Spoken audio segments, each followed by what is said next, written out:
Muli po, magandang umaga po sa ating lahat. Good morning, afternoon, good evening sa mga nanonood po sa iba't ibang mga lugar, sa ibang mundo, sa ibang parte ng mundo. Lecture na po tayo. Okay na, ate? So, 106. So, may 2 years na po tayo nagre-lecture. Ayan. Kaya pala mainit, ate. Wala akong electric fan. So, yung po muna tayo manalangin. Panginoon, bigyan mo kami ng bukas na isip, maluwag na puso para maunawa namin ang aral mo. Gagamitin namin sa aming buhay sa pang-araw-araw. Muli, Panginoon, maraming salamat. Amen. Okay, mula po sa libro po ng Santiago, chapter 1, verse 2 to 3. Ayan po, nakalagay dyan. Ito po ang sinasabi. Mga kapatid, magalak kayo kapag kayo'y dumaranas ng iba't ibang uri ng pagsubok. Dapat ninyong malaman na nagpapatatag ng ating pananampalataya ang mga pagsubok. Ito ang salita ng Diyos. Salamat sa Diyos. Okay? Hindi po, magandang umaga sa inyo. Maganda ba ang araw nyo? Parang di naman. Puro kayo nakaganon. Sana po sa mga nanonood po, maganda po ang araw natin. Okay? Lahat ay sinusubok po, tumatatag. Yan po yung sinasabi. Pero sometimes life is unfair. Hindi parehas ang buhay. Tama? Pero alam niyo po ba, pag tinanggap mo na the life is not unfair, no? It's not unfair. Mas mabilis mong makaka-move on. It's easier to navigate yung buhay nyo. Moving on. Okay? So, ganito lang po yan. Nanakaw yung cellphone mo, hindi na nabalik. Hindi pa naman bayad yun, hulugan. Di ba? Sino na nakakawan ng cellphone? Taas ang kamay. Dami. Masakit pag hindi pa bayad, no? Ibig sabihin, bago pa yun. Okay. So, life is so unfair. Hindi pa mahibayag, nasa kamay na ng magnanakaw. Nawala wallet mo, sino na nawala ng wallet? Ayan, dami. Di ba? Hindi rin na ibalik, kahit yung ID man lang. Life is so unfair. Naibalik yung ID, pati wallet. Okay. So, well, life is so unfair, no? Nawala girlfriend mo, ayaw na bumalik. Pinagpalit ka sa pangit. Yun nga minsan unfair eh. Dito, meron dito, maliit, payat, pero ang lupit. Pero ayaw na magpagamot ng mga ano. Ayaw na sa payat na maliit. Pero yung girlfriend mo, sumama sa pangit, mas pogi ka pa. Life is so unfair, di ba? Yung asawa mo, pinagpalit ka sa ibang babae, mas matanda pa sa'yo, mas pangit pa sa'yo. Di ba? Ganyan ang tanong ko. Oh. Pinagpalit ka ng asawa mo, opo. Ang pangit po. Ang tanda na, pangit. Ba't ka pinagpalit? Hindi mo nga po alam eh. Malamang, sira ulo ang asawa mo. Life is so unfair. So, mas pogi ka pa, mas maganda ka pa. Yan, life is so unfair. Imagine niyo, pag ganyan ng babaero, pwede na kayo mambabae, di ba? Kung ganyan lang itsura. Pero hindi, life is so unfair, no? Hindi ka gumagaling, rayuma lang ang sakit mo. O, sino mga rayuma lang ang sakit? Yung katabi mo sa upuan, tignan mo, lingon ka. Cancer, mas grabe ang sakit niyan. Pero gumaling. Ikaw rayuma lang, hindi gumagaling. Life is so unfair. Yan, ganyan po, no? Ganyan na palagi naiisip natin. Kaya tatanungin natin, Diyos ko, bakit ganito? Napaka-unfair ng buhay. Pero ang Diyos ko, alam niyo po yan, just and fair. Tinatanong natin, nasa ba ang Diyos pag sinusubok tayo? Natutulog ba siya? Pinapabayaan ba kayo? Minsan pag nasa gitna kayo ng problema, ganun pakiramdam niyo. Tama, mali? Hindi naman. Yung iba, nararanasan natin yun, di ba? pag in pain ka, pag bigo ka, where is God? You're asking, where is God? Nasa ng Diyos. Nung natutulog ba siya, pinabayaan niya ba ako? So alam niyo po, ito po, paliwanag ko po kung nasa ng Diyos. May kukwento uli ako sa inyo. Sa isang classroom po, yung buong klase, alive na alive. Magaling yung teacher, magaling magturo. Attentive lahat, nakikinig kasi animated yung teacher magturo. So pag nagtuturo siya talagang lahat, no?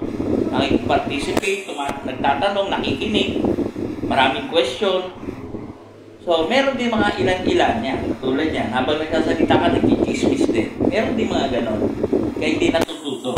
Okay. So kanya-kanya diskarte, no? Pag nasa eskwelahan, sino nag-aral dito? Lahat naman kayo nag-aral, correct? Yan. Meron kayong panahon na nakikinig, meron hindi kayo nakikinig. Tama? May teacher na nakakaantok. Lalo na yung mga teacher sa physics. Ako, nakakaantok yan. Teacher sa music, lalo na.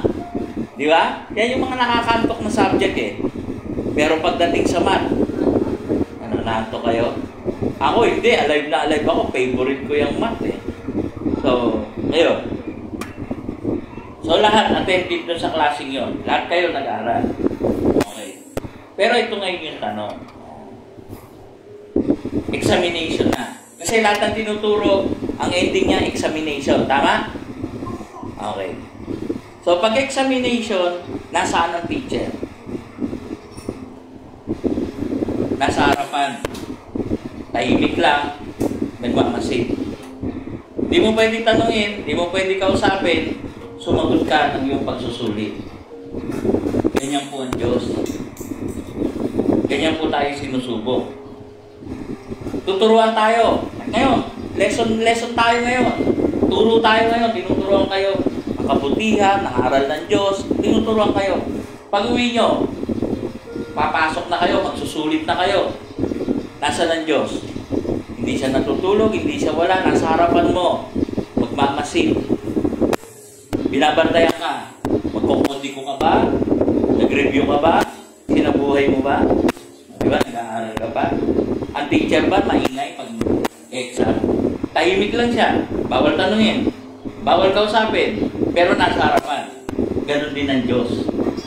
Pag sinusubok kayo sa sakit, pag sinusubok kayo sa pera, pag sinusubok kayo sa lahat ng mga bagay.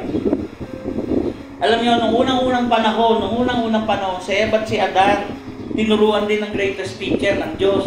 Huwag kang kakain sa bunga ng puno ng karunungan. Kumain. O di bagsak sila sa pagsusulit sa pagsubok ng buhay.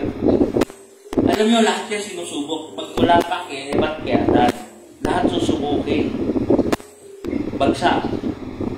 Kung di tayo makikinig, di tayo mag-aaral, di natin sasabuhin, di natin sasapuso, babagsak din tayo.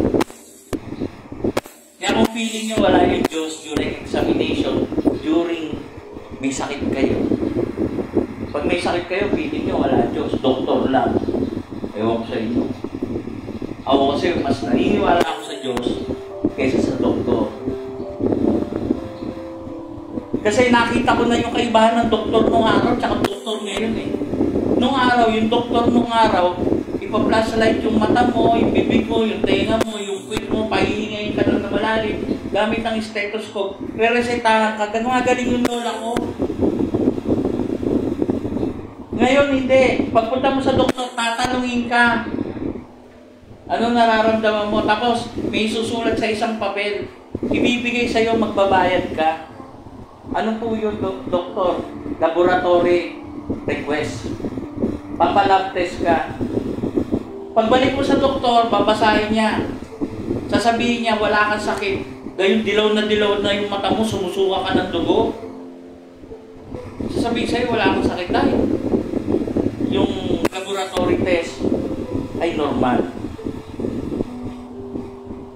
Kaya hindi pa ako naniniwala eh.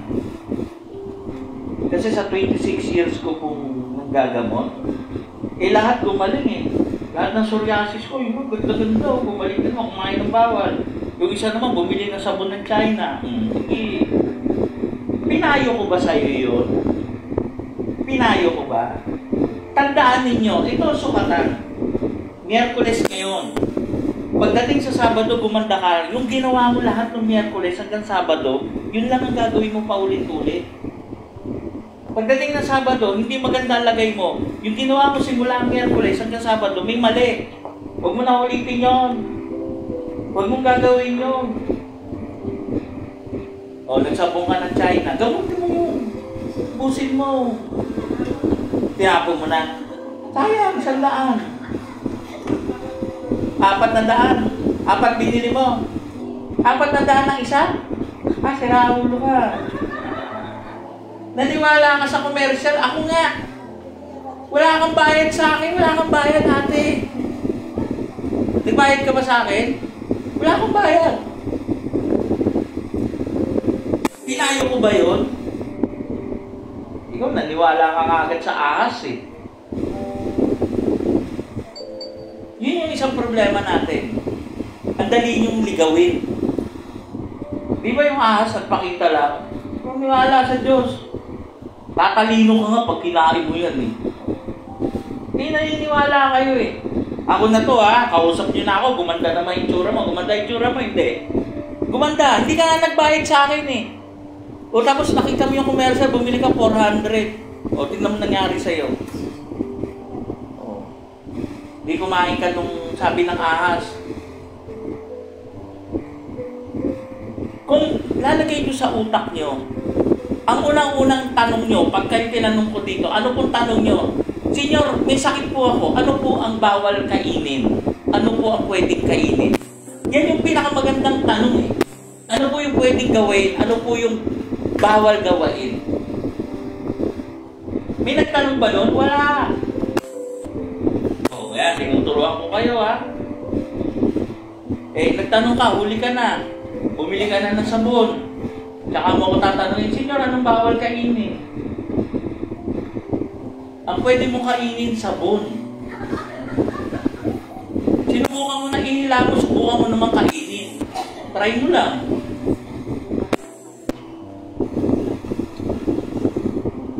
The lesson of God, which is written in the Bible, lalo na yung mga pinipick up ko, ay para sa atin, pang-araw-araw. Huwag nyo hanapin ng Diyos kasi parang teacher yan. Nasa harapan mo lang yan. Nagmamasid yan. Exam mo eh. Di ba? Dumadaan ka sa pagsubok. Pwede mo ba tanungin yung teacher? Teacher, ang hirap-hirap. Tulungan mo ako. Meron ba nagsabing estudyante gano'n sa teacher? Wala. Tinuruan na kita. October 2, sinabihan ka na ni Senyor. Inatid niya ang mensahe para sa'yo. Mag-e-exam ka. Pag uwi mo pala, may exam ka na. Galingan mo. Pero di kayo nakinig. Bumili ka ng sabon. Sige. Di ba? Iyan mo lang siya. Bata yan eh. Ang mahirap pag ikaw yung lakad ng lakad. Ang gulo mo eh. May mga bagay-bagay sa atin na dapat nyo isipin ano yung tama. Dahil araw-araw may pagsusulit. Ako nung nagtuturo ako, sa kada araw na magtuturo ako, bago mag-uwian, may quiz ako. Short quiz. Hanggang 3 lang yon. Pinakamarami na yung 3. Minsan 2 tanong, 3 tanong. Bakit? Doon ko binabase kung sino ang present nung buong klase yun na hindi. Kasi naranasan ko magturo na college eh. Kung saan umalis, hindi na bumabalik. Nakita ko yun. Teacher nga ako, mas matalino ako eh. Ba't ako mag-check na attendance? Hindi ko ginagawa yun. Nung binagsak ko yung 5, na-office kami, na-office ako. Ba't mo binagsak? Saan ako kukuha ng grade? Wala sila. Sabi ko nung, sir, ando naman kami nung una eh. Hindi ka nag-check na attendance eh. Nilabas ko lahat yung quiz. Ito attendance ng lahat ng pumasok. Nagpapaquiz ako every end ng aking klase. And this is the basis ng pumasok. This is not the basis na may natutunan sila, but the basis ng present sila. Mas matalino ako sa kanila, teacher ako eh. Yan ang style nyo. And God is mas matalino sa atin. Hindi nyo kaya i-maneuver yun. Lord, patamahin mo akong loto, magpapagawa akong simbahan. Sasabihin sa'yo ni Lord, alam mo ba kung ano simbahan? Kaya mong magpagawa ng simbahan? Sino kaya magpagawa ng simbahan dito? Wala. Wala. Dahil ang simbahan ay kalipunan ng mga tao magsasama-sama para sa Diyos. Building yun. Yung nakikita nyo, building yun. Hindi yun ang totoong simbahan. Ang totoong simbahan ay pag nagsama-sama mga tao. At ang pinag-uusapan ay kabutihan at pag-ibig ng Diyos. Kaya walang kaya. Kaya ako mananalangin ka, Lord, panaluin mo ako ng loto. Magpapagawa ako simbahan, sabihin sa'yo ng Diyos, hindi mo nga alam kung ano sinasabi mo. Tama ba ako mali? Pwede nyo i-google, ano ang simbahan? Englishin nyo. Diba? Community of believers. Kalipunan ng mga tao naniniwala sa Panginoon, sa kabutihan ng Panginoon, sa pagmamahal ng Panginoon. Then, you can never build a church. Tapos magdadasal ka, Lord, manalo sana akong loto. Paulit-ulit mo din sabi, mali ang dasal nyo.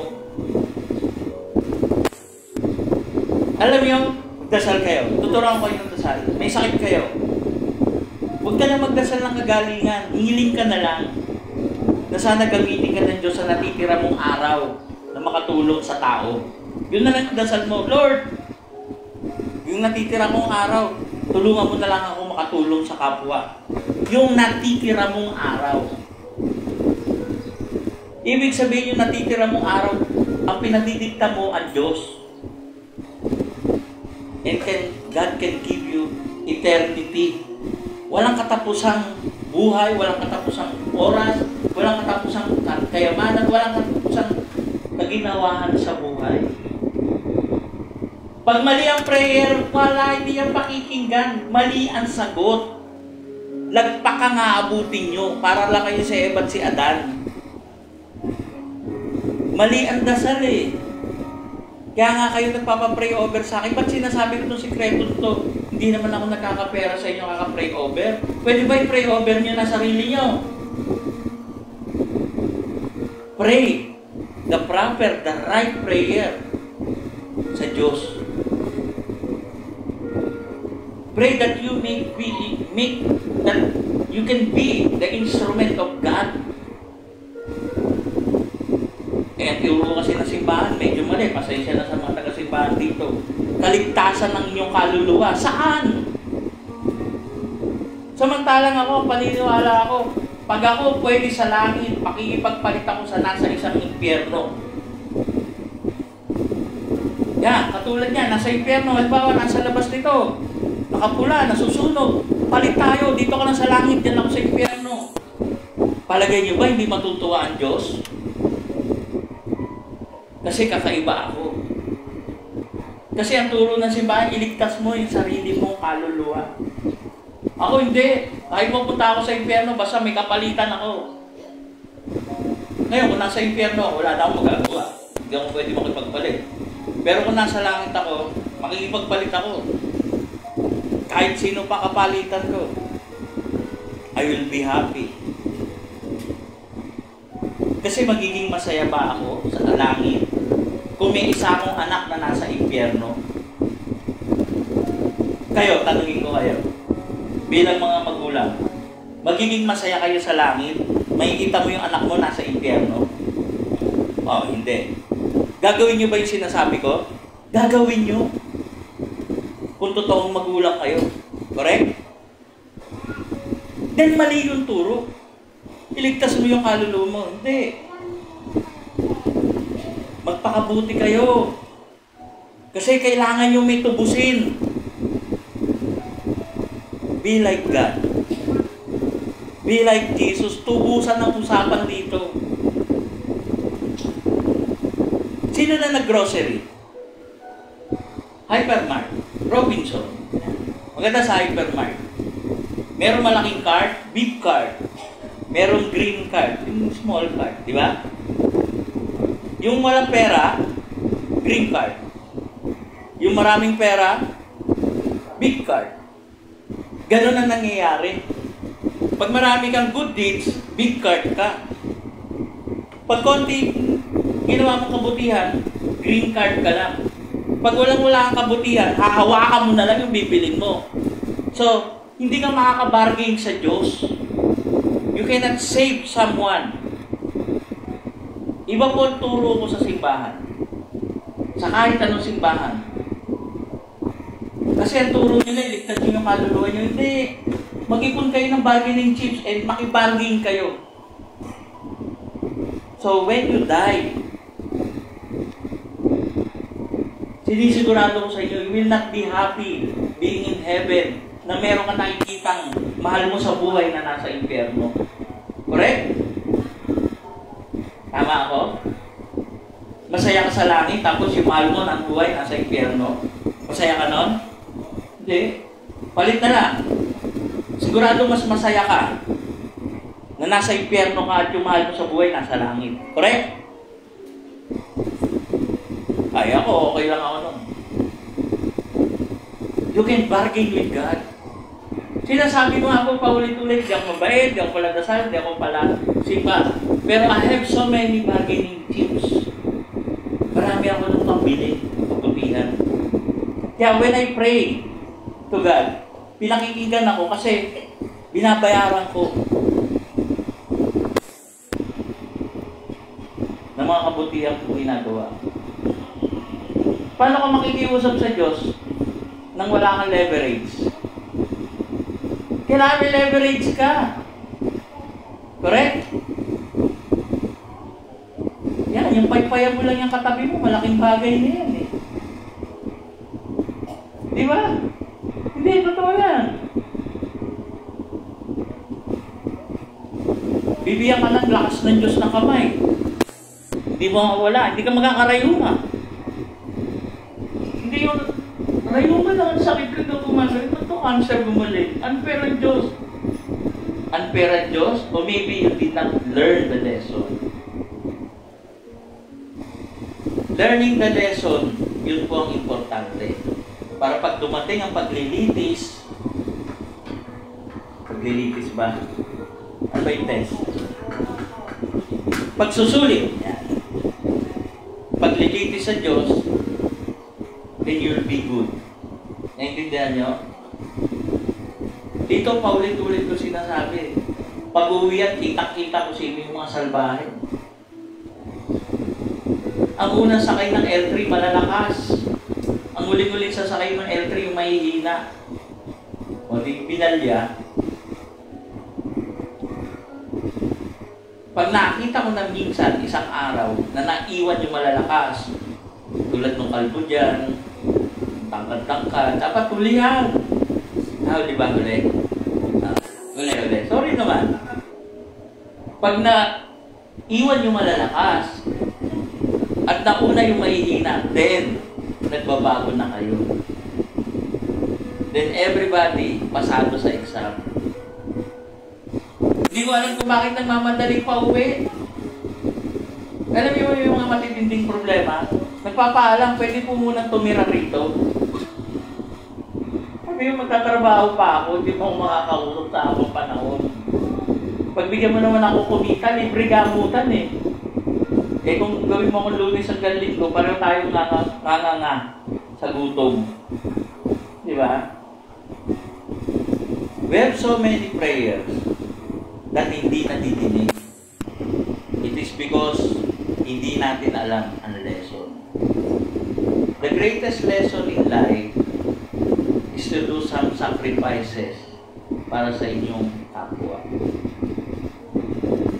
Hanggang hindi ka nagsasakripisyo sa pag-ibig, hindi mo napatunayan ang iyong pag-ibig.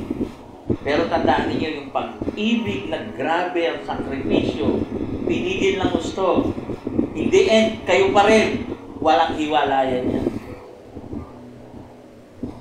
Kung grabe yung pagtitiis at tiniis ninyo, pasado kayo niyan. Tanong niyo yung mga nag-bar exam, nag-board exam, di ba? Kasi kung kumakain ng ballpen yan sa hirap, hinangata na, hindi pa nila alam. Ilang taon kayo nag-aaral? May natutunan ba kayo sa eskwela? Meron. Pero simula bata pa kayo, hindi pa kayo nag-aaral, tinuruan na kayo tungkol sa Diyos, hindi nyo pa rin siya kilala. Ano sinasabi ng Diyos? Bibigyan ko lang kayo. Ito na po yung panghuli. Sabi ng Diyos, Kristo, maging tulad ko kayo. Maging tulad ko kayo. Mahalin nyo ang abang kapatid. Yan, ginawa nyo sa akin yung ginawa niya. Ito yung isang sikreto. Maging tulad ko kayo.